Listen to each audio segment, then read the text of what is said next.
ఇది కడవరి ఘడియ క్రీస్తు రాకడ శబ్దం.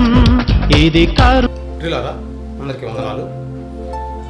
గాడ్ ఫాలోవర్స్ వారి నిర్వహణలో రాకడ శబ్దం టీవీ వర్తమానికులు బ్రదర్ సిహెచ్ ఆనంద్ పాల్ గారు దేవుని వర్తమానము మనకు వినిపించారు.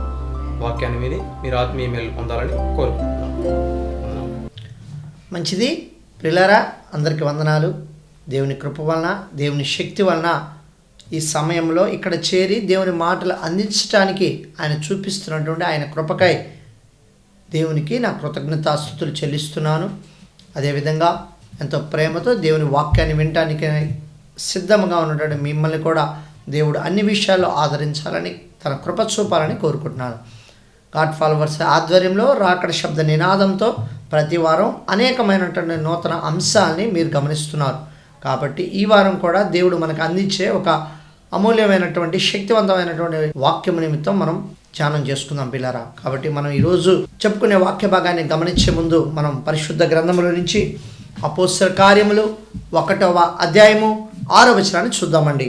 కాబట్టి వారు కూడి వచ్చినప్పుడు, ప్రభువా, ఈ కాలమందు ఇజ్రాయేలునకు రాజ్యమును మరలా అనుగ్రహించదవా అని ఆయనను అడుగగా, ఆయన కాలములను సమయములను తండ్రి తన స్వాధీనములో ఉంచుకొని ఉన్నాడు, వాటిని తెలుసుకొనుట మీ పని కాదు. మంచిదండి, కళ్ళు మూసుకుందాం, ప్రార్థన చేసుకుందాం. పరిశుద్ధుడైన తండ్రి, ప్రేమమైన తండ్రి, నీ బంగారు పాదబంధనకు వందనాలు, స్తుతులు, స్తోత్రాలు దేవా. నీ కృప వలన, నీ దయ వలన, నీ శక్తి వలన ఇదిగో రాజా మరొక సమయంలో నీ ప్రియులకి నీ మాటల్ని వినిపించబోతుండగా ఎంతో శ్రద్ధతో కూర్చున్న వీరులను చెప్పబోయిన నాలోను నీ కృప బాహుళ్యమును దాయచేయమని నా ప్రభువును రక్షకుడైన యేసు నామంలో మిక్కిలి వినయంగా వేడుకొని ప్రార్థన చేస్తున్నాను తండ్రి. Amen, amen. మంచిది పిల్లరా, ఈరోజు మనం ధ్యానించే అంశము కాలాలు, సమయాలు ఎలా ఉన్నాయి అనే విషయాన్ని మనం ధ్యానిద్దాం పిల్లరా. సో ఈ విషయాన్ని మనం అనేక సార్లు ధ్యానించుకున్నాం. అయినప్పటికీ ఇదిగో నీ దృష్టిలో అసలు కాలం అంటే ఏమనుకుంటున్నావు, కాలం గురించి దేవుడు ఏమని సెలవిచ్చాడు, మనం ఏ కాలంలో ఏ పని చేయాలి అనే విషయాన్ని మనం పరిశుద్ధ గ్రంథం నుంచి ధ్యానిద్దాం. దీనికై మొట్టమొదటిగా మనం చదివినటువంటి లేఖన భాగాన్ని గమనించినప్పుడు ఇదిగో అక్కడ ఉన్నటువంటి శిష్యులు మొత్తము యేసు ప్రభు వారితో అడిగినటువంటి ఒక చక్కటి మాట. కాబట్టి వారు కూడి వచ్చినప్పుడు, ప్రభువా, ఈ కాలమందు ఇజ్రాయేలుకు రాజ్యమును మరలా అనుగ్రహించదు అని అడిగారు పిల్లారు. అప్పుడు యేసు ప్రభు వారు చెప్పినటువంటి మాట, ఇదిగో కాలాలు, సమయాలతో మీకు పని లేదు, అవి తండ్రి తన స్వాధీనంలో పెట్టుకొని ఉన్నాడు. ఆయన స్వాధీనంలో పెట్టుకున్నటువంటి వాటిని ఎప్పుడు, ఏ కాలాన్ని ఎలా ఉపయోగించాలి, ఎప్పుడు ఏ కాలాన్ని ఎవరికి ఇవ్వాలి అనే విషయము ఆయనకి మాత్రమే తెలుసు. కాబట్టి మీరు వాటి గురించి ఆలోచించబాకండి. మీకు ఏమి పని అప్పచెప్పారో ఆ పనిని చేసుకుంటూ వెళ్ళండి, అంతేగాని కాలాల గురించి, సమయాల గురించి మీరు ఆలోచించబాకండి అని సెలవిచ్చాడు పిల్లరా. నిజమే. అయితే మనము జాగ్రత్తగా గమనించినప్పుడు ఈ కాలం అనేది ఎంతో ప్రాముఖ్యమైనటువంటి విషయం పిల్లరా. ప్రపంచంలో ఎన్ని ప్రయోగాలు జరిగినప్పటికీ, అనేక విధాలుగా కనిపెట్టినప్పటికీ వారు తిరిగి తీసుకోలేనిది ఏమిటయ్యా అంటే కాలము. ముందుగా తెచ్చుకోలేనిది ఏమిటయ్యా అంటే కాలము. కాబట్టి ఈ రెండు విషయాలు ఏ ప్రపంచంలో ఏ జ్ఞాని మార్పు చేయలేడు, చేయనొల్లడు. అది అతని వల్ల కాదు పిల్లారా. ఎందుకంటే ఈ కాలములు ముందుకు వెళ్ళే విషయంలో కానీ, వెనక్కి వచ్చే విషయంలో కానీ, ఏ విషయంలోనైనా తండ్రి తన స్వాధీనంలో పెట్టుకున్నాడనే విషయాన్ని మనం మర్చిపోకూడదండి. అందుకే ఇదిగో నీకు ఇచ్చినటువంటి జీవిత కాలమే నీ కాలం. నీ కాలములో నీవు ఎప్పుడు ఏ పని చేయాలి, ఎక్కడ ఏ పని చేయాలనేది నీకు స్పష్టంగా తెలియాలి. ఎందుకంటే 1 మినిట్ అయినా సరే, 1 సెకండ్ అయినా సరే తిరిగి పోతే మరలా రాదు అనే విషయాన్ని మనం స్పష్టంగా గమనించాలి పిల్లరా. కాబట్టి ఈ యొక్క ఆజ్ఞలు మనం చాలా జాగ్రత్తగా గమనిస్తున్నప్పుడు కాలాల గురించి అసలు మొట్టమొదటిగా ఈరోజు నీవు చూస్తున్నటువంటి కాలాలు, అనేక కాలాలు ఉన్నాయి. ఆ కాలాల గురించి పరిశుద్ధ గ్రంథంలో ఏమని రాయబడిందయ్యా అంటే, దీనికై మనము ఆదికాండము 8వ అధ్యాయము 22వ వచనాన్ని చూద్దామండి. భూమి నిలిచి ఉన్నంత వరకు వేదకాలమును, శీతాకాలమును, శీతోష్టముల వేసవి శీతాకాలములు, రాత్రిభావములు ఉండక మానవని తన హృదయములో అనుకునేను. చూసారా, మనము అనుభవిస్తున్నటువంటి శీతాకాలం కానీ, వేసవికాలం కానీ, వర్షాకాలం కానీ, ఈ కాలాలన్నీ దేవుడు ముందుగానే ఆయా కాలాల పాటు అవి రావాలని, ఆ కాలాల్లో ఎలా ఉండాలో స్పష్టంగా తెలియచేశాడు పిల్లారా. నిజమే, వేసవి కాలం అనగా ఎండ వేడిమి విస్తృతంగా ఉండే సమయం, వర్షాకాలం అనగా వర్షము వచ్చే సమయం, శీతాకాలం అనగా ఇది వర్షానికి ఎండకి మధ్య ఉండే చలికాలం. కాబట్టి ఈ 3 కాలాలని దేవుడు సృష్టించినప్పుడు అనేక విధములను ఆ కాలాన్ని గమనిస్తే ఆ కాలానికి అనుగుణంగానే మనిషి పంట వేస్తూ ఉంటాడు, ఆ కాలానికి అనుగుణంగానే మనిషి ముందుకు స్టెప్పులు వేస్తూ ఉంటాడు పిల్లారా. నిజమే, అయితే కాలాలు వాటికి ఇచ్చిన ప్రకారం అవి నెరవేరుస్తున్నాయి. ఏ కాలంలో ఏది రావాలో, ఎప్పుడు సూర్యుడు రావాలో, ఎప్పుడు చంద్రుడు రావాలో, ఎప్పుడు శీతాకాలం రావాలో, ఎప్పుడు వర్షాకాలం రావాలో అవి వస్తున్నాయి. అయితే వాటి కాలాల ప్రకారం అవి నెరవేరుస్తున్నప్పుడు ఎందుకు అలా నెరవేర్పడుతున్నాయి? ఎవరు చెప్పారు వాటికి అంటే దేవుడు ఇచ్చినటువంటి ఆజ్ఞ పిల్లారా. సో ఆజ్ఞ ప్రకారం ఆ కాలాలు ఆ విధంగా వస్తూ ఉన్నవి. సో ఆ కాలాలు వాటి క్రమం ప్రకారం పడకపోవటానికి కారణం ఏమిటి అనేది అది మరొక సబ్జెక్టు. కాబట్టి ఇప్పుడు మనం ధ్యానించే అంశంలో మొట్టమొదటగా ఈ కాలాలను ఏర్పాటు చేసి ఏ కాలానికి అనుగుణంగా ఆ కాలం వచ్చేటట్టు దేవుడు సెలవిచ్చాడని, మరి దానికి అనుకూలంగా ఆ యొక్క కాలాలు సృష్టికి దేవుడు ఏ యొక్క ఆజ్ఞనిచ్చాడో ఆ ఆజ్ఞ ప్రకారం ఆ సృష్టి చేసుకుంటూ వెళ్ళిపోతుంది పిల్ల. సో ఇది సృష్టి యావత్తుకి దేవుడు ఇచ్చినటువంటి ఆజ్ఞ. మరి ఆ కాలాలు ప్రకారం అది వెళుతున్నప్పుడు మానవుని యొక్క జీవితంలో కూడా దేవుడు అటువంటి కాలాన్ని ఇచ్చాడయా అంటే ఇచ్చాడు అనేది నీకు తెలుసు, నాకు తెలుసు. ఆ కాలాల విషయం ఏమిటయ్యా అని మనం గమనించినప్పుడు మొట్టమొదటిది నీది ఇదిగో బాలుర దశ, రెండవది చూసినప్పుడు యవ్వన దశ, మూడవది చూసినప్పుడు వృద్ధాప్య దశ పిల్లరా. నిజమే, ఇదిగో ఈ 3 మన జీవితంలో ప్రతి ఒక్క మానవుని జీవితంలో ఎప్పుడు వచ్చేవి. ఈ కాలాన్ని కూడా నీవు ముందుకు వెళ్ళి తీసుకోలేవు, ఇదిగో వెనక్కి వచ్చి వాటిని తగ్గించుకోలేవు. కాబట్టి ఇదిగో వాతావరణ పరిస్థితులకు అనుగుణంగా దేవుడు కాలాన్ని ఎలా అయితే ఏర్పాటు చేస్తున్నాడో, సృష్టికి ఏ విధంగా అయితే ఆజ్ఞ ఇచ్చాడో అదేవిధంగా ఒక మనిషి జీవితంలో కూడా దేవుడు 3 కాలాలు పెట్టాడు పిల్లారా. అదే బాల్యకాలము, అదే యవ్వన కాలము, అదే వృద్ధాప్య కాలము. కాబట్టి వృద్ధాప్య కాలంలో వచ్చినటువంటి మనిషి ఏమనుకుంటాడు? ఇదిగో తన యొక్క స్థితిగతి మారిపోయిందే, నా యవ్వన జీవితాన్ని అప్పుడు తలుచుకుంటూ ఉంటాడు. యవ్వన కాలంలో వచ్చినటువంటి మనిషి తన బాల్య జీవితాన్ని తలుచుకుంటూ ఉంటాడు పిల్లరా. నిజమే, అయిపోయిన తరువాత దాని యొక్క శక్తి ఏమిటో, దాని యొక్క విలువ ఏమిటో మనకి అర్థమవుతుంది పిల్లరా. ఇంకా ముందుకు వెళ్ళి మనం గమనించినప్పుడు దీనికై మనం ప్రసంగి గ్రంథము 12వ అధ్యాయము 1వ వచనం చూద్దామండి. దుర్దినములు రాకముందే, ఇప్పుడు వీటి యందు నాకు సంతోషం లేదని నీవు చెప్పు సంవత్సరంలో రాకముందే, తేజస్సునకు సూర్య చంద్ర నక్షత్రములను చీకటి కమ్మకముందే, వాన వెలిసిన తర్వాత మేఘములు మరలా రాకముందే, నీ బాల్య దినములందే నీ సృష్టికర్తన స్మరణకు తెచ్చుకొనుము. చూసారు పిల్లారా, ఎంత చక్కటి మాట. దేవుడు బాల్య దినమందు నీకు బాల్య దినం వస్తుంది. మరి ఆ బాల్య దినమందు దేవుడు మనల్ని ఏమి చేయమంటున్నాడయ్యా?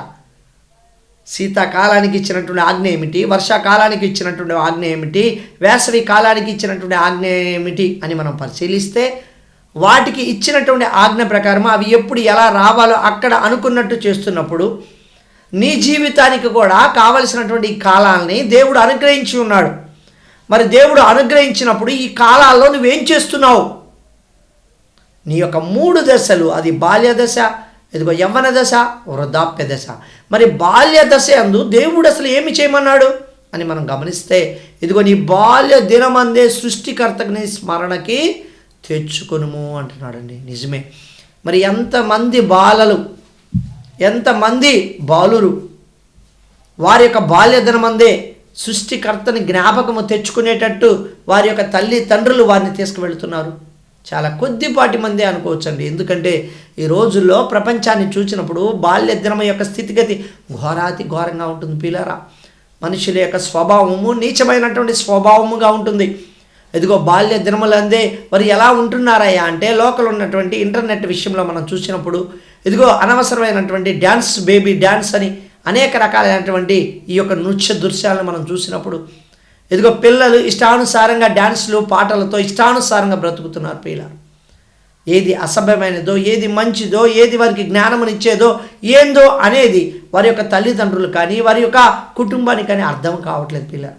ఎదుగో నీవు ఈరోజు నీ యొక్క బాలుని చూసి ఇష్టం వచ్చినట్టు వదిలేస్తే రేపు వాడు పెద్దవాడు అయినప్పుడు ఏ విధంగా చెడిపోతాడనే ఆలోచన ఉండట్లేదు పిల్ల. లోక ఆకర్షణకు గురవుతున్నాడనే ఆలోచన ఉండట్లా. బాల్య దినమందే నీ సృష్టికర్తను స్మరణకు తెచ్చుకోమంటే ఎంతమంది వారి బాల్య దినమందు తమ సృష్టికర్తను స్మరణకు తెచ్చుకుంటున్నారు? కంపల్సరిగా తప్పనిసరిగా స్కూల్కి అయితే వెళుతున్నారు, కేజీల బరువు ఉండే పుస్తకాలు అయితే మోస్తున్నారు, ఉదయం నుంచి రాత్రి దాకా స్కూల్స్లోనే ఉంటున్నారు, అనేక విధాలుగా చేస్తున్నారు. అయితే బైబిల్ చదివే విషయంలో అయితే, వాక్యము వినే విషయంలో అయితే, అదేవిధంగా దేవుని యొక్క సన్నిధికి వచ్చి పాటలు పాడే విషయంలో, ప్రార్థన వినే విషయంలో అయితే అప్పుడే కాదులే అని బాల్య దినాన్ని తృణీకరిస్తున్నారు పిల్లలు. వారి యొక్క తల్లిదండ్రులు ఆ దిశగా తీసుకువెళ్ళేవారు చాలా తక్కువగా ఉన్నారు. అందుకే వారి యవ్వన దశ వచ్చినప్పుడు చాలా ఇబ్బందికరమైన పరిస్థితి ఏర్పడటం మనం చూస్తూ ఉంటాం. కాబట్టి బాల్య దినమందు ఎదుగో నీవు సమయాన్ని చూడు, అతను పాలు విడిచిన తరువాత చూడండి మరి యొక్క తల్లి ఆ యొక్క సన్నిధి కాంతికి తెచ్చినవాడు అప్పుడే మోకరిల్లుతాడు పిల్లారు. ఎదుగో క్షణము దేవుని సన్నిధిలో సేవ చేసుకుంటూ బ్రతుకుతాడు పిల్లారు. ఎదుగో దేవుని యొక్క స్వరాన్ని వినే శక్తిని పొందుకుంటాడు పిల్లారు. ఎదుగో దేవుని యొక్క స్వరం మాట్లాడటమే అరుదైన కాలంలో దేవుని యొక్క శక్తిని పొందుకుంటాడు పిల్లలు. సమయాలు గమనించినప్పుడు మనం అది చూడవచ్చు. అదేవిధంగా ఇస్సాకు, అబ్రహాముకి ఎంతో ఇష్టమైన కుమారుడు ఇస్సాకుని గమనిస్తే ఇదిగో బలికి తీసుకువెళుతున్నప్పుడు ఆ బలిలో ఉండవలసిన వస్తువులు ఏందో అతనికి తెలిసి పిల్లలు. అందుకే అతను ఇదిగో ప్రార్థన చేసే విషయంలో, దశభాగం ఇచ్చే విషయంలో, దేవుని సన్నిధి గడిపే విషయంలో అనేక ఆశీర్వాదాలు పొందుతాడు. సమయాలు గమనించినప్పుడు కానీ, అదేవిధంగా మనం ఇస్సాకు గారిని గమనించినప్పుడు కానీ, ఇలా అనేక మంది భక్తుల్ని గమనించినప్పుడు వారి బాల్య దిశని అందే దేవుని గురించి నేర్చుకున్నారు పిల్లలు. తిమోతి గారు అదిగో ఆయన యొక్క స్థితి కూడా అయితే వారి యొక్క చిన్నతనం ఉందే, బాల్య దినమునందే అతడు దేవుని వాక్యాన్ని ఎరిగినవాడు పిల్లలు. కాబట్టి బాల్య దినమందే నీ సృష్టికర్తని స్మరణ తెచ్చుకునే మాటను మనం ఎప్పుడు మర్చిపోకూడదు. ఈ బాధ్యత ఆ యొక్క బాలుడి కంటే ఎక్కువగా ఆధారపడేది ఎవరి మీద అంటే తల్లిదండ్రుల మీద అనే మాట మనం మర్చిపోకూడదండి. ఇక రెండవ కాలం ఏమిటయ్యా అంటే యవ్వన కాలం. అతి ప్రాముఖ్యమైనటువంటి కాలం. ఈ యవ్వన కాలంలో బాలుర యొక్క పరిస్థితిని బట్టే వారి యొక్క యవ్వన దిశ ఆధారపడి ఉంటుంది పిల్లారా. సో యవ్వన కాలం గురించి దేవుడు ఏమన్నాడో మనం ముందుకు వెళ్ళి చూచినప్పుడు ద్వితీయోపదేశ కాండము 6వ అధ్యాయము 4వ వచనం పిల్లారా. ఇజ్రాయేలు వినుము, మన దేవుడైన యెహోవా అద్వితీయుడగు యెహోవా, నీ పూర్ణ హృదయంతోనూ పూర్ణాత్మతోనూ నీ పూర్ణ శక్తితోనూ నీ దేవుడైన యెహోవాను ప్రేమింపవలను. నేడు నేను నీకు ఆజ్ఞాపించి ఈ మాటలు నీ హృదయంలో ఉండవలను.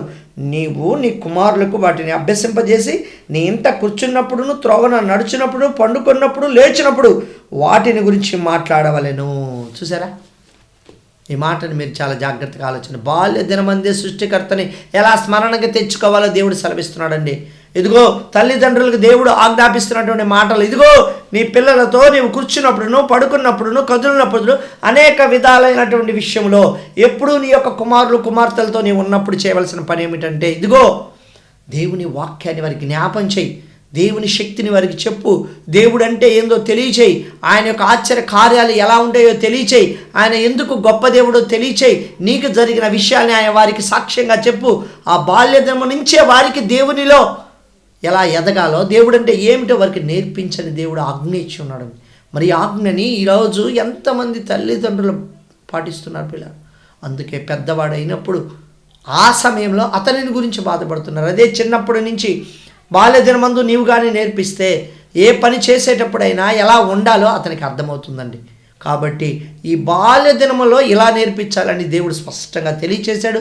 కాబట్టి నీ జీవితంలో, నీ పిల్లల జీవితంలో అలా జరుగుతుందో లేదో ఒక్కసారి ఆ కాలంలో అది జరిగిందో లేదో చూసుకో. ఒకవేళ నీవు పెద్దవాడివా ఇది మర్చిపోయి ఉంటే కనీసం నీ పిల్లలకైనా ఈ యొక్క విషయాన్ని నీవు అలవాటు చేయాలి, ఈ యొక్క విషయాన్ని నీవు ధ్యానించేటట్టు చేయాలి పిల్లలు. ఇది మొదటి కాలంలో మనం చేయవలసిన పని. ఇక రెండవ కాలం ఏమిటయ్యా అని మనం చూసినప్పుడు దీనికై మనము ప్రసంగి గ్రంథము 11వ అధ్యాయము 9వ వచనాన్ని చూద్దామండి. యవ్వనుడా, నీ యవ్వనమందు సంతోషపడుము, నీ యవ్వన కాలమందు నీ హృదయము సంతుష్టిగా ఉండనిము, నీ కోరిక చొప్పున నీ దృష్టి యొక్క ఇష్టము చొప్పునే ప్రవర్తింపము. అయితే వీటన్నిటిని బట్టి దేవుడు నేను తీర్పులోనికి తెచ్చునని జ్ఞాపకం ఉంచుకొనుము. లేత వయసును నడిప్రాయము గతించిపోవును. చూసే పిల్లలని చక్కటి మాట దేవుడు యవ్వనుడికి చెప్తున్నటువంటి మాట. యవ్వనుడా, ఇదిగో నీ యవ్వన దినమందు చాలా జాగ్రత్తగా ఉండు. ఎందుకు జాగ్రత్తగా ఉండాలి అంటే నీవు చేసే ప్రతి పని పరిశీలించుకో. ఈ వయసులో ఇలా తిరగాలి, అలా తిరగాలి, వారి వలె ఉండాలి, వీరి వలె ఉండాలి, వారు అనుభవించాలి అని నీ యొక్క మనసు ప్రేరేపణ కలగజేస్తూ ఉంటుంది. అయితే ఆ ప్రేరేపణ కలగజేయని ఆ మనసుని నువ్వు అడుచుకో. మంచేదో చెడేదో గ్రహించు. ఆ చెడ్డ అలవాట్లకు నీవు పోయేవో ఆ తరువాత నీకు ఇబ్బంది కలిగిన తరువాత నీవు అమితముగా బాధపడవలసి వస్తుంది. కాబట్టి ఆ ఇబ్బందికరమైన పరిస్థితి రాకముందే నువ్వు అనుభవించాలి అని అనుకున్న దాంట్లో ఎంత నష్టం ఉందో ముందుగానే గమనించకుండా నీ ఇష్టానుసారంగా ఉన్నావో అది దెబ్బతినే పరిస్థితి వస్తుందని మర్చిపోబాక అని ఎంతో చక్కగా దేవుడు సెలవిస్తున్నాడండి. నిజమే, ఈరోజు చాలామంది వారి బలం పొందుకోవటానికి డ్రగ్స్ని సేవిస్తూ ఇదిగో అనేక మద్యపానాలకు లోనయ్యి, అనేక వ్యభిచారాలకు లోనయ్యి వారి ఇష్టానుసారంగా ఉంటున్నారు పిల్లలు. కొంతమంది స్పోర్ట్స్ మ్యాన్ని మనం గమనించినప్పుడు ఇదిగో వారు దాంట్లో విజయాన్ని సాధించడానికి కొన్ని రకాలైనటువంటి డ్రగ్స్ తీసుకుంటారు. అతని విజయం సాధించినప్పటికీ అతన్ని పరీక్షించినప్పుడు ఇదిగో అతను డ్రగ్స్ తీసుకున్నాడు కాబట్టి ఈ యొక్క బహుమతికి అతను అర్హుడు కాదని అతన్ని నిషేధిస్తారు పిల్లలు. ఎందుకని అంటే ముందుగానే దీన్ని తీసుకోక ముందే దానివల్ల జరిగే నష్టం ఏమిటో అతనికి తెలియాలి పిల్లలు. కాబట్టి నీ యవ్వన దినమందు ఎలా ఉంటున్నావు ఒక్కసారి ఆలోచించుకో. దేవుడైతే నీ ఇష్టం చొప్పున ఉండమన్నాడు. అయితే ఆ కాలంలో నీ ఇష్టం చొప్పున ఉంటే తరువాతి కాలంలో నీకు స్థితి మారుతుంది, నీ పరిస్థితి మారుస్తుంది, నీ బలము ఉడిగిపోతుంది, నీకు దేనికి పనికిరాని స్థితికి వస్తావు. అప్పుడు నీవు ఆలోచించి ప్రయోజనం లేదు. నీ బలాన్ని దేనికి ఇవ్వాలో దానికే ఇవ్వాలి కానీ నీ యవ్వన జీవితాన్ని దేనికి ఇవ్వాలో దానికే ఇవ్వాలి కానీ ఎలాగంటే అలా నీ ఇష్టానుసారంగా ఉంటే నీవు దేనికి పనికిరావని గుర్తుంచుకొని దేవుడు సెలవిస్తున్నాడని.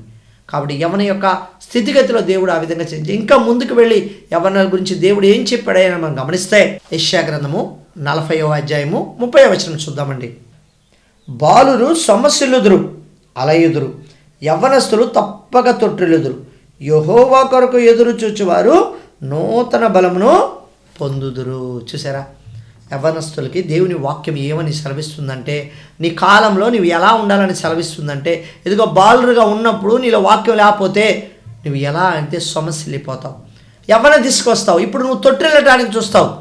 అయితే తొట్టిల్లకుండా ఉండాలి అంటే నీవు చేయవలసినటువంటి పని ఏమిటంటే ఇదిగో యెహోవా కొరకు ఎదురు చూచేవాడివై ఉండాలి. నీ యవ్వన జీవితంలో ఎప్పుడు దేవుణ్ణి ఆరాధించేవాడివై ఉండాలి.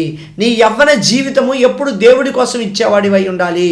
నీ బలము నీ కలిగిన శక్తి దేవుని కోసం ఖర్చు చేసేవాడివై ఉండాలి. ఎప్పుడైతే అలా ఉంటావో ఇదిగో నూతన బలమును పొందుదురు అని దేవుడు సెలవిస్తున్నాడండి. ఎంత చక్కటి మాట. నూతన బలము పొందమని దేవుడు కోరుకుంటూ ఉంటే వారి బలాన్ని వారి చేజేతులారా నాశనము చేసుకుంటున్నారు పిల్లలు. ఇది ఎంత మటుకి సవ్వ ఆలోచించండి. ఈరోజు ప్రపంచంలో ఉన్న ఏ యువకులను మీరు గమనించినా ఇదిగో టార్గెట్ని సిద్ధపరుచుకొని దానికోసం పరిగెత్తే వాళ్ళు బహు కొద్ది మందే పిల్లలు. వారు మాత్రమే దాన్ని అచీవ్ అవుతూ ఉంటారు. అయితే అనేక మంది లోకానుసారమైనటువంటి వాటి కోసం పరిగెత్తుతూ అలసిపోతూ ఉంటారు పిల్లలు. అయితే ఏ వ్యక్తి జీవితంలో అయితే దేవుని యొక్క వాక్యం ఉంటుందో యెహోవా కోసం ఎదురు చూస్తూ ఉంటారో ఆ వ్యక్తులు ఎవరైనా నూతన బలమును పొందుకుంటూ ఉంటారు పిల్లరా. వారిలో దేవుడిచ్చే శక్తి అమోఘంగా ఉంటుంది. వారు సాధించేది ఏదైనా అత్యధికంగా ఉంటుంది పిల్లరా. నిజమే, ఏసేపుని మనం గమనించినప్పుడు యవ్వనుడు ఇదిగో ఏదైతే ఈ రోజుల్లో ఉన్నటువంటి మనుషులు ఆశపడుతూ ముందుకు వెళుతారో అటువంటి దాన్ని తృణీకరించాడు పిల్ల. ఒక స్త్రీ తనని పిలుస్తున్నా ఇదిగో ఈ దుష్కార్యము నేను చెయ్యను అని నెట్టివేశాడు పిల్ల. ఇదిగో ఆ మాట దేవుడికి ఇంత ఘోర దుష్కార్యం నేను ఎలా చేస్తానని తెలియజేశాడు. ఎప్పుడైతే ఆ మాట అన్నాడో ఇదిగో అంతే అతని యొక్క అభివృద్ధిని మీరు చూసినప్పుడు చాలా యవ్వన దశలోనే అతను ప్రధానమంత్రి స్థాయికి చేరుకున్నాడు. ఎలా సాధ్యం ఇది? కేవలము దేవుని మాట అతను వినడం వల్ల. కాబట్టి నీ బాల్య దినంలో దేవుని స్మరించుకోవాలి, నీ యవ్వన దినంలో దేవుని కాడి మొయ్యాలి, దేవుని మాటల ప్రకారం చూడాలి, యెహోవా కోసం ఎదురు చూడాలి. అందుకే పెద్దవాడి అయినప్పుడు నీవు ఎలా ఉండాలయ్యా అని గమనిస్తే దీనికే మనం అపోస్తలుడైన పౌలు గారు తిమోతి గారికి రాసినటువంటి 2వ పత్రిక 1వ అధ్యాయము 5వ వచనం చూద్దామండి. నా ప్రార్థన యందు ఎడతగ్గ నేను జ్ఞాపకం చేసుకొనుచు నీ కన్నీళ్లు తలుచుకొని నాకు సంపూర్ణ ఆనందము కలుగుడికై నేను చూడవలనని రేయింబవులు అపేక్షించుచున్నాను. నీ యందున్న నిష్కపటమైన విశ్వాసము జ్ఞాపకము చేసుకుని నా పితురాచార ప్రకారము నిర్మలమైన మనస్సాక్షితో నేను సేవించుచున్న దేవుని ఎడల కృతజ్ఞుడై ఉన్నాను. ఆ విశ్వాసము మొదట నీ అవ్వైన లోయలోను నీ తల్లి అయిన వినేకలోను నివసించును, అది నీ యందును నివసించుచున్నది. ఎంత మంచిదండి, చక్కటి మాట పిల్లారా. తిమోతి గారు ఆ విధంగా కావటానికి గల కారణం, ఇదిగో వృద్ధాప్యంలో ఉన్నటువంటి వారి అవ్వ, వారి యొక్క తల్లి ఆ బిడ్డకి అందజేసింది ఏమిటయ్యా అంటే దేవుని వాక్యాన్ని పిల్లారు. వారిలో వాక్యం ఉంది కాబట్టే వారు అందజేయగలిగారు. మొట్టమొదటగా ఇదిగో నేను నేడు నీకు ఆజ్ఞాపించి ఈ మాటల్ని నీవు నీ పిల్లలకు బోధించుమంటే మొదట నీలో వాక్యం ఉండాలి పిల్లారు. సో అవ్వలో ఆ యొక్క వాక్యం ఉంది కాబట్టి, ఇదిగో ఆ విధమైనటువంటి స్థితిగతి ఉంది కాబట్టి తన కుమారుడైనటువంటి తిమోతికి, తన మనవడైనటువంటి తిమోతికి వారు దేవుని వాక్యాన్ని బోధించగలిగారు. ఆ బిడ్డని అభివృద్ధి దిశలో తీసుకువెళ్ళారు పిల్లలు. కాబట్టి ఆలోచించు, ఇదిగో బాల్య దినమందు నీవు దేవుడిలో ఉంటున్నావా, స్మరణ తెచ్చుకుంటున్నావా, యవ్వన దినములో ఆయన కాడి మోస్తూ ఆయన యొక్క మాటల్లో నూతన బలం తెచ్చుకుంటున్నావా? ఇదిగో నువ్వు వృద్ధుడు అయినప్పుడు నీ యొక్క శక్తిని, నీకు కలిగినటువంటి అనుభవాన్ని దేవుని వాక్యము నీ పిల్లలకి, నీ యొక్క మనవాళ్ళకి, కుమారులకి పంచే స్థితిలో నీవు ఉన్నావా? ఎవరైతే ఇలా ఉంటారో తప్పనిసరిగా అభివృద్ధి పొందగలరు పిల్లరా. కాబట్టి ఈ విషయాన్ని మనం చాలా జాగ్రత్తగా చూడాలి. ఎందుకంటే ప్రతి ఒక్కటి మనకి అయిపోయిన తర్వాత అయ్యో అని బాధపడుతుంది పిల్లరా. స్కూల్ డేస్ అయిపోయిన తర్వాత స్కూల్ అంటే ఏందో తెలిసిందంట, కాలేజీ డేస్ అయిపోయిన తర్వాత కాలేజీ అంటే ఏమిటో తెలిసిందంట పిల్లలు. అదేవిధంగా ఇదిగో ఉద్యోగం చేస్తున్న విలువ అర్థం కాలేదు, కానీ రిటైర్డ్ అయిపోయినాక తెలిసిందంట పిల్లలు. అదేవిధంగా చావుకి దగ్గర వస్తున్నప్పుడు తెలిసిందంట తరువాత ఏమవుతుందో అని. కాబట్టి ఆలోచించుకో, ముందు నుంచి నీవు తెలుసుకుంటేనే రాబోయే తరంలో నీవు స్థిరపడగలవు. ముందు నుంచి నీవు తెలుసుకోకుండా ఉంటే నీవు స్థిరపడటానికి ఎటువంటి అవకాశము లేదు. సో కాలాలు సమస్తము దేవుడు తన వశంలో ఉంచుకున్నాడు కాబట్టి ఆయుష్ కోల్పోయిన వారికి కూడా తిరిగి ఆయుష్ని ఇచ్చాడు. వారు కోరుకున్నటువంటి ఆయుష్ కంటే ఎక్కువ సంవత్సరాలు ఇచ్చాడు. బాల్య దినమందే ఎవరైతే స్మరణకు తీసుకుంటున్నారో వారిని ఆశీర్వదించాడు. యవ్వన దిశలో ఎవరైతే దేవుని సేవిస్తున్నారో నూతన బలాన్ని ఇచ్చాడు. ఈ విధంగా దేవుడు తన కృప చొప్పున ఎవరైతే ఆ విధంగా దేవుడిలో ఉన్నారో వారికి తన శక్తిని ఇచ్చాడు పిల్లారా. కాబట్టి దేవుడు నీకు కూడా ఆ శక్తిని ఇవ్వాలని కోరుకుంటూ నేను ఆ మాటలు ముగిస్తున్నాను పిల్లారా. కళ్ళు మూసుకుందాం, ప్రార్థన చేసుకుందాం.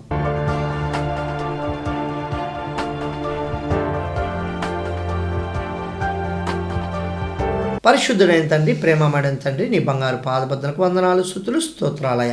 ఇదిగో రాజా, ఈ సమయంలో నీవు ఇచ్చినటువంటి ప్రేమ ప్రకారము కాలం అనే అంశమును మేము ధ్యానించబోచుండగా అయ్యా, ధ్యానించినటువంటి ఆ కాలం అనే అంశంలో అనేక విషయాలు తెలియజేసావయ్యా. ఇప్పుడు మేము చూస్తున్న కాలాలు నీవు ఆశీర్వదించినవి తండ్రి. మా జీవితంలో బాల్య దశ, యవ్వన దశ, వృద్ధాప్య దశ నీవు ఇచ్చినవి తండ్రి. ఏ దశలో మేమేమి చేయాలి, మేమేమి చేస్తే మేము ఎలా ఉంటావు అని నీ వాక్యం మమ్మల్ని బలపరిచింది తండ్రి. ఇక్కడున్న ప్రతి బిడ్డ నీవు చెప్పిన విధముగా ఆయా కాలాల్లో నీకు ఇష్టలుగా ఉండటానికి నీ కృప చూపుతండి. ఇదిగో బాల్య దశలో ఉన్న పిల్లలు ఉన్నారు, వారిని నీ వాక్యంతో బలపరచు. యవ్వన దశలో ఉన్న పిల్లలు ఉన్నారు తండ్రి, ఆ యవ్వనాన్ని బలపరిచే శక్తిని తండ్రి. వృద్ధాప్యంలో ఉన్నవారు ఉన్నారు తండ్రి, ఆరోగ్యాన్ని ఇచ్చి అనేక మందికి తమ అనుభవాన్ని చెప్పే భాగ్యాన్ని కలగచేతండి. అయా, ఎవరికి వారు వారి యొక్క కుమారుల్ని, కుమార్తెలు, మనవాళ్ళని, మనవరాళ్ళు చూసుకోవటానికి నీ కృప చూపుతండి. ఎవరిలో నీ వాక్యం ఉంటుందో, ఎవరైతే నీ వాక్యాన్ని ధ్యానిస్తారో వారు స్థిరులై నిలిచి ఉంటారు తండ్రి. కాబట్టి ఇక్కడ చేరిన ప్రతి ఒక్కరు ఆ విధంగా నిలిచి ఉండటానికి వారి ఆరోగ్య విషయంలో కానీ, ఇదిగో తండ్రి ఆర్థిక విషయంలో కానీ, వారి యొక్క బలం విషయంలో కానీ, వారికి కావాల్సిన సమస్త విషయంలో కూడా రాజా నీవే తోడై ఉంటావు తండ్రి. ప్రతి ఒక్క బిడ్డని నీవే ఆస్వాదించి కృప చూపమని గాడ్ ఫాలోవర్స్ ఆధ్వర్యంలో రాకడ శబ్దం నినాదంతో చేస్తున్నటువంటి ఈ సేవని నువ్వు నడిపిస్తున్నందుకు నీకు వందనాలు, స్తుతులు, స్తోత్రాలు చెల్లిస్తూ నా ప్రభువును రక్షకుడైన యేసు నామములో మిక్కిలి వినయంగా వేడుకుని ప్రార్థన చేస్తున్నాను తండ్రి. Amen, amen. మంచిది పిల్లరా, అందరికీ వందనాలు. అందరికీ వందనములు. ఈ కార్యక్రమం మీకు అందించిన వారు గాడ్ ఫాలోవర్స్ ఒంగోలు వారు. ఈ కార్యక్రమం ద్వారా మీరు ఆత్మీయంగా బలపడినందుకు ప్రభువైన యేసుక్రీస్తు నామం పేరిట కృతజ్ఞతలు తెలియజేస్తున్నాము. పిల్లరా, అందరికీ వందనాలు. దేవుని కృప ద్వారా, దేవుని శక్తి ద్వారా గాడ్ ఫాలోవర్స్ ఆధ్వర్యంలో రాకడ శబ్ద నినాదంతో చేస్తున్నటువంటి ఈ స్వార్థ పరిచర్యని మీరు గమనిస్తున్నారు. ఇదిగో యొక్క పరిచర్లో దేవుడు అనేక విధాలుగా తన కృపను మా మీద కుమ్మరింపజేస్తున్నాడు. ఇదిగో మీరు శక్తివంతమైనటువంటి వాక్యాన్ని వినాలనుకుంటున్నారా? ఉపవాస ప్రార్థనల ద్వారా బలపడాలనుకుంటున్నారా? అనేక ఆత్మీయ మేలులు పొందాలనుకుంటున్నారా? ఇదిగో ప్రతి ఆదివారము 9:30 నుంచి 12 గంటల వరకు మా ట్రినిటీ సంఘంలో జరిగే ఆరాధనకి మీరు అందరూ రావాలని ప్రేమతో ఆహ్వానిస్తున్నాం పిల్లారా. ఇదిగో ఈ సంఘంలో మీరు రావడం ద్వారా అనేక విధాలుగా పరిశుద్ధ గ్రంథాన్ని పరిశీలించి అనేక బలమైనటువంటి మాటలను తెలుసుకోగలరు. ఇదిగో బైబిల్ చదవడం ద్వారా, క్విజ్ పోటీల ద్వారా మీరు ఆత్మీయ స్థితిని బలపరుచుకోగలరు. ఈ ఉపవాసాల కూడికల ద్వారా అనేకమైనటువంటి మేళ్ళు మీరు పొందుకోగలరు. ఈ క్రమ కూడికల ద్వారా ప్రత్యేకమైనటువంటి ఆత్మీయ అభివృద్ధి మీరు పొందుకోగలరు. ప్రతి ఆదివారము 9:30 నుంచి 12 గంటల వరకు, అదేవిధంగా మంగళవారం సాయంత్రం 7:30 నుంచి 8 గంటల వరకు, అదేవిధంగా గురువారము 2 గంటల నుంచి 5 గంటల వరకు, అదేవిధంగా ప్రతి నెల చివరి శుక్రవారము రాత్రి 9 గంటల నుంచి ఇదిగో తెల్లవారి వరకు ఉపవాస కూడికలు ఉంటాయి పిల్లరా. కాబట్టి ఈ యొక్క క్రమ కూడికలనైతేమి, ఆరాధన కూడికలనైతేమి, స్త్రీల కూడికలు అయితే గమనించండి.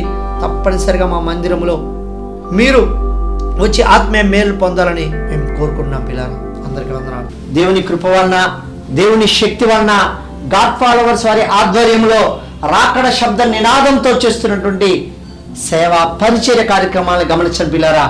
దేవుడు తన కృప వలన మాకు అనేక విధాలుగా పరిచర్య చేయటానికి తన కృపను మా మీద కుమ్మరించి ఉన్నాడు పిల్లారా.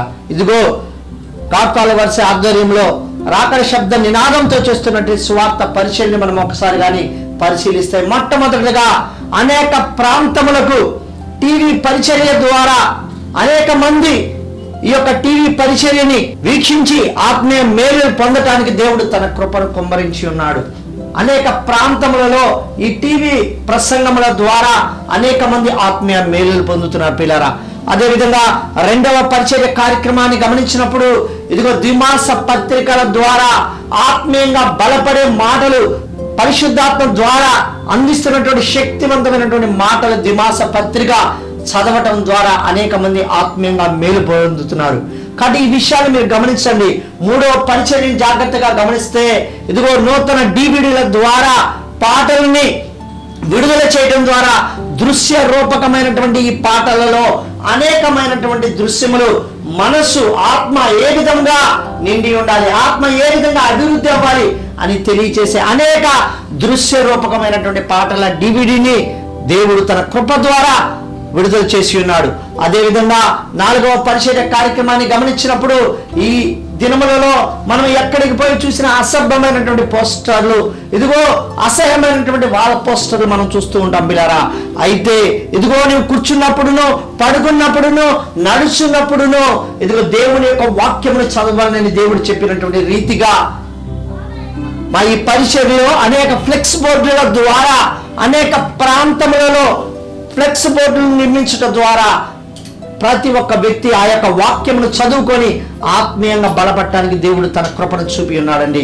అదేవిధంగా అన్నిటికంటే ముఖ్యమైనది, ఈరోజు అనేక ప్రాంతములలో స్వార్థ పరిచర్య అందకుండా ఇదిగో రాకడకి సంబంధించినటువంటి విషయాలు అనేక మంది వెనుకబడి ఉన్నారు పిల్లరా.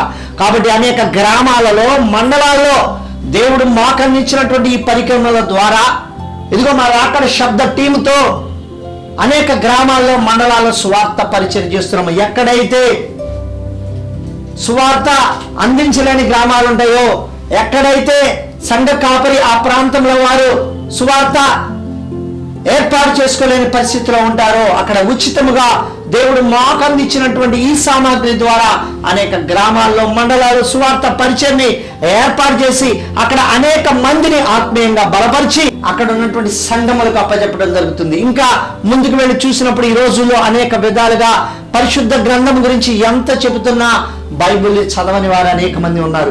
అయితే ఆత్మీయంగా చదవటానికి బైబిల్ క్విజుల ద్వారా అనేక మందిని బైబిల్ చదివించి ఈ క్విజ్ పోటీలు ఏర్పాటు చేసే పరిచయం అందించాడు. ఈ పరిచయాలన్నిటినీ దేవుడు తన కృప ద్వారా మనకు అందించి ఉన్నాడు పిల్లారా. ఈ పరిచయాలన్నీ చేయటానికి అనేక మంది తాము పాలి భాగస్తులు అవుతున్నారు, అనేక మంది తమ ధనాన్ని ఇస్తున్నారు, అనేక మంది తన సమయాన్ని ఇస్తున్నారు. మా రాకడ శబ్దం టీం సభ్యులు మొత్తం అనేక విధాలుగా దేవుని సేవలో పాలు పంపులు పంచుకుంటున్నారు పిల్లరా. కాబట్టి మేము చేస్తున్నటువంటి ఈ సేవ ఇంకా అభివృద్ధి కావాలని, అనేక ఆత్మలు లేవనెత్తబడాలని మీ అనుదిన ప్రార్థనలో మీరు జ్ఞాపకం చేసుకోండి. ఎవరైనా పాలుభాగస్తులు కావాల్సిన వారు ఇదిగో మమ్మల్ని సంప్రదించవచ్చు, మా ఫోన్ నెంబర్లకు ఫోన్ చేయవచ్చు, మా అడ్రస్కి లెటర్స్ ద్వారా తెలియచేయవచ్చు పిల్లరా. కాబట్టి ఈ పరిచర్య నూరంతములుగా అనేక ఆత్మలు అభివృద్ధి అయ్యేటట్టు బలపడాలని మీ అనుదిన ప్రార్థనలో జ్ఞాపకం చేసుకోమని, అదేవిధంగా మీ ప్రార్థన అవసరాలు ఏమైనా ఉంటే మాకు తెలియజేయమని ఈ యొక్క విషయం ద్వారా మీరు బలపడాలని కోరుకుంటూ నేను ఆ మాటలు ముగిస్తున్నాను పిల్లరా. అందరికీ వందనాలు.